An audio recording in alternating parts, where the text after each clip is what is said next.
Assalamualaikum warahmatullahi wabarakatuh. Saya Nur Auni Idina selaku wartawan daripada kru TVPSS. Jadi pada hari ini saya bersama dengan pegawai perpustakaan IIUM. Jadi Puan boleh Puan perkenalkan diri?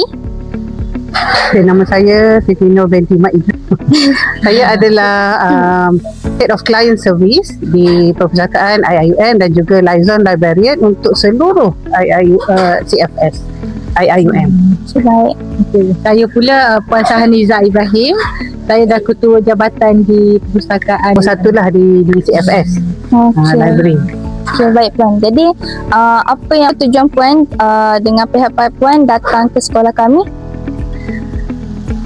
Okey, tujuan utama kami adalah untuk menghantar buku sempena kami ada projek book donation drive. Tahun lepas sebenarnya sangat berhajat, tapi hajatnya itu disampaikan pada hari ini. Minta maaf sebab terdelay ataupun terlambat untuk menghantar buku tu, dan kami tak sangka sambutan yang begitu hebat. Tujuan kami hanya hantar buku je, tapi Alhamdulillah kami disambut dengan baik. Dan saya sangat berbangga bila diterima sebagai tetamu di SMK Lepahili inilah. Alhamdulillah. So itulah dari segi kita dapat merealisasikan kita punya projek untuk tahun ni lah, insyaAllah. So jadinya tadi kita dah berjumpa juga dengan guru besar dan guru pusat sumber Cikgu Nur Fatihah.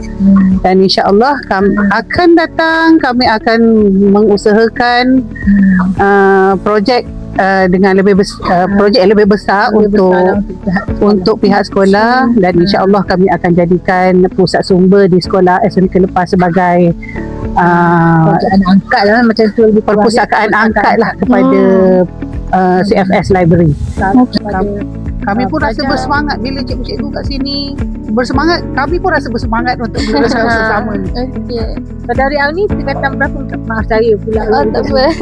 Saya daripada tingkatan 3. Tingkatan 3. Rajin. InsyaAllah. Sempatlah untuk merasa kita punya projek tu tahun-tahun depan lah, insyaAllah.